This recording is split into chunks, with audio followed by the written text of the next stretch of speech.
आवाज़ की दुनिया के दोस्तों,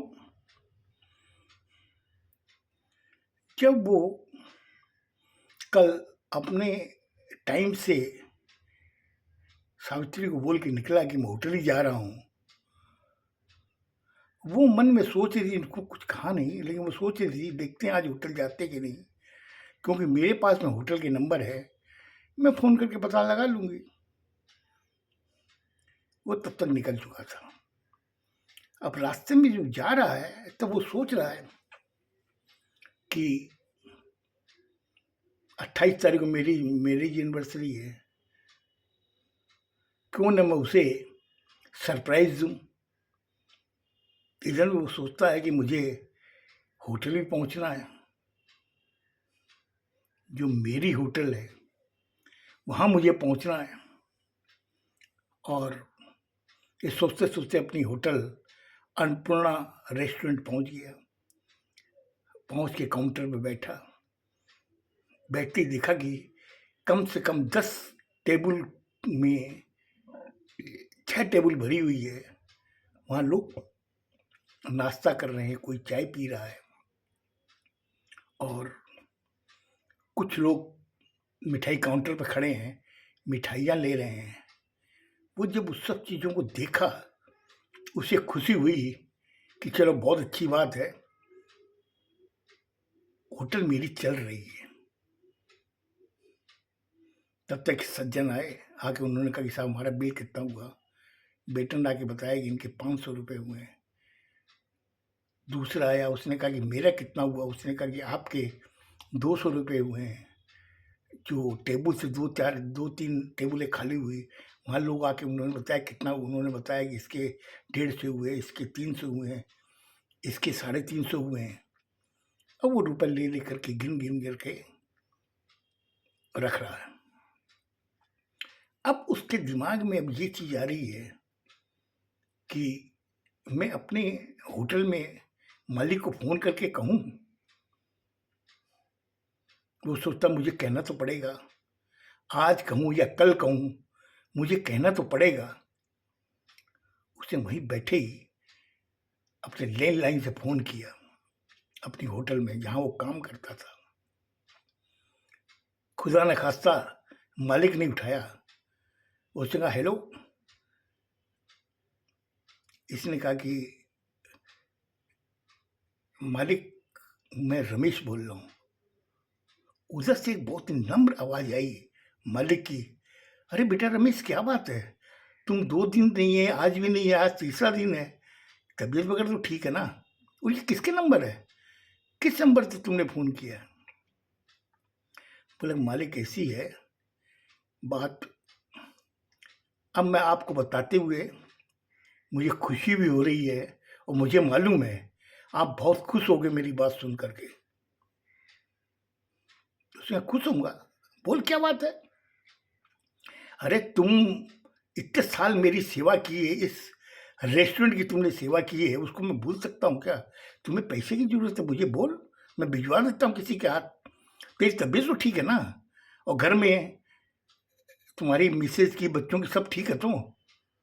उसने कहा हाँ मालिक, सब ठीक है, मैं आपको खुशी देना चाहता हूँ। बोले बोलो क्या बात है रमेश, क्या खुशी दोगे? बोला मालिक, मैंने एक रेस्टोरेंट खोला है। क्या, तुमने रेस्टोरेंट खोला है? बोला हाँ मालिक, ये सब मैंने आपसे ही सीखा है और मुझे लगता है कि आपको बहुत खुशी होगी कि मेरे एक स्टाफ अपने रेस्टोरेंट खोला है। बोले वाकई रमेश, मुझे बहुत खुशी हुई है, कौन सी रेस्टोरेंट का क्या नाम है मुझे बता। उसने कहा मालिक, अन्नपूर्णा रेस्टोरेंट। अन्नपूर्णा रेस्टोरेंट, अरे वो तो यहाँ पर है ना, और बहुत अच्छी चलती है वो, वहाँ मैं कई बार गया हूँ। मैंने वहाँ पर क्या नाम है, ये इडली और सांभर खाई है, बहुत अच्छा बनाता वो, और उसकी मिठाई जो है कलाकंद, बहुत अच्छी है। बस मालिक वही है। बोला बेटा, मुझे बहुत खुशी हुई रमेश, तुमने रेस्टोरेंट खोली है, कभी मुझे भी बुलाओ, मैं आऊँगा वहाँ पर और मैं अपने स्टाफ को देखूँगा तरक्की करते हुए, मुझे बहुत खुशी होगी। बोला मालिक मैं आपसे यही आशा करता था, क्योंकि आप जिस हिसाब से नेक दिल के इंसान है ना, मैं जब आपको बताऊंगा तो आप बहुत खुश होगे, इसीलिए मेरी हिम्मत हुई कि मैं आपको फ़ोन करके बताऊं। बोले नहीं रमेश, मुझे बहुत खुशी हुई है, और कभी भी कोई भी चीज़ की ज़रूरत पड़े मुझे फ़ोन करना। ये मत सोचना कि मेरी रेस्टोरेंट है और तुम्हारी रेस्टोरेंट है, इसमें कोई कंपटीशन होगा, ऐसा कभी नहीं होगा। इतना कह के उसने कहा मालिक मेरे कुछ ग्राहक हैं, उनका मुझे पेमेंट लेना है, मैं बाद में बात करूँगा। बोले ठीक है बेटा, कोई बात नहीं। उसने फ़ोन रख दिया। तब तक लोगों उसने पेमेंट लिया। लेने के बाद में शाम के 7:30 बज गए। तब तक उसका पुराना दोस्त जिसने ये होटल का सौदा कराया था वो आ गया। उसने कहा और रमेश, क्या हालचाल है, कैसी चल रही तुम्हारी होटल?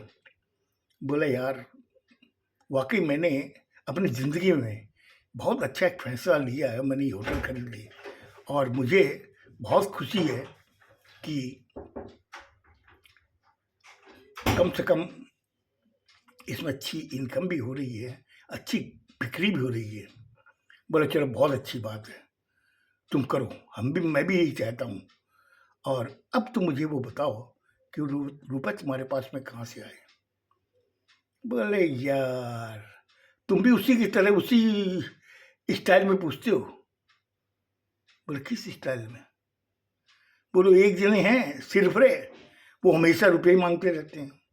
एक तुम हो जो मुझसे ही पूछते रहते हो आखिर रुपये आए कहाँ से। अरे क्या बताऊं तुम्हें, अरे ये एक लंबी कहानी है, मैं तुम्हें बताऊंगा। तुम मेरे बहुत जिगरी दोस्त हो। तुम एक काम करो, यहाँ पर मतलब अकेला मैं संभाल नहीं सकता काउंटर को, तुम मेरे मैनेजर बन जाओ।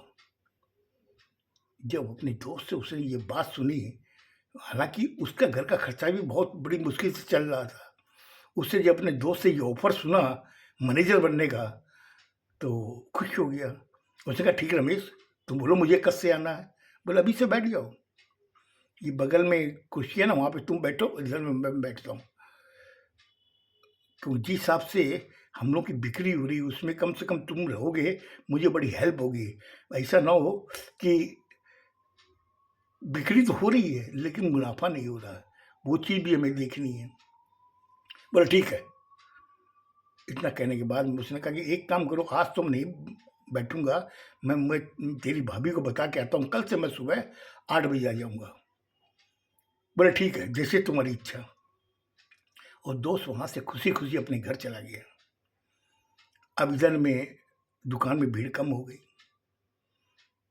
जो स्टाफ थे वो अंदर में अपना कुछ काम कर रहे थे। तब तक देखा कि अचानक सामने वाली टेबल के ऊपर वो 21 भगवान बैठे हुए। उसने उसको देखा, रे तुम कैसे आ गए यहाँ पे? फिर उसने कहा मैं सपना तो नहीं देख रहा हूँ, ये साक्षात मेरे सामने बैठे हैं। बोले क्यों, मुझे देख के आश्चर्य हो रहे हो क्या? तुमने क्या कहा था कि जिस दिन सामने आएंगे उस दिन मैं पैसा दूंगा, चल दे मुझे। मैं तो आ गया अब तेरे सामने। बोले कौन से पैसे? बोले तुमने जो गुल्लक से निकाले वो मेरे पैसे हैं, तुम्हें वो रुपए देने हैं। अरे बोला मैं दूंगा, अभी जितनी दिन भर की जो सेल हुई है उसके रुपए वगैरह तो गिन लूँ, फिर मैं दे दूंगा।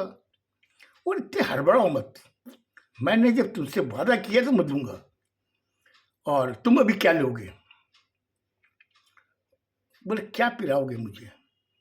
बोले यहाँ की बहुत अच्छी चाय बनती है, तुम कहो तो मंगवाऊँ? बोले मंगवा ले। उसने आवाज़ दी कि एक चाय देना 3 नंबर टेबल पर। वेटर आया, आके उसने देखा 3 नंबर टेबल तो खाली है। उसने कहा कि मालिक किसको देनी है? बोले 3 नंबर टेबल पे रख दो। वो रख के जब चला गया, देख रहे हैं कि कृष्ण भगवान उसको पी रहे। उनका जो माथे का तेज ऐसा अद्भुत नजर उनको आ रहा है रमेश को। रमेश ने कहा कि भगवान आप चाय पीते हो, बहुत अच्छे लगते हो, आप कहो तो मैं आपकी एक फोटो ले लूं? बोले क्यों, क्या बात है, मेरी फोटो लेके डिस्प्ले करोगे क्या कि किस भगवान भी आके यहाँ चाय पीते हैं? बोला इरादा तो मेरा यही है। बोला फिर देर क्या चीज़ की है, पोटली ले ले, लगा दे अपने रेस्टोरेंट में कि किस भगवान आके यहाँ चाय पीते हैं। इतना कहने के बाद में वो कब अदृश्य हो गए उसे पता ही नहीं चला। तब तक रात के 8 बज चुके थे। उसे सारा हिसाब हिसाब कंप्लीट किया और वो सोचने लगा कि भगवान आज तो चाय है, पैसे लेके गए नहीं हैं। चलो बहुत अच्छा हुआ, कम से कम 1000 रुपये तो उसके मेरे पास में है, फिर आएगा वो पैसा लेने के लिए। इस मामले में वाकई ये किस भगवान बहुत कंजूस है, वो लेने आएगा जरूर। इतना कह के वो अपना काम वाम सल्टा करके दुकान को बंद करके जब घर जाने लगा तो अचानक उसे आवाज़ आई, अरे तुमने मेरे रुपए तो दिए नहीं। उसे पलट के जब देखा तो वहाँ कोई नहीं था। उसने कहा हो सकता मेरा मन का वहम है। इतना सोच करके वो चुपचाप आगे बढ़ने लगा। कब वो अपने घर के पास पहुंच गया उसे पता भी नहीं चला। इसके आगे की घटना मैं कल बताऊंगा, क्यों कि जब घर पहुंचा तो उसकी पत्नी ने उससे क्या पूछा, उसने उसका क्या जवाब दिया, कल सुनिएगा। खुश रहो, स्वस्थ रहो, धन्यवाद।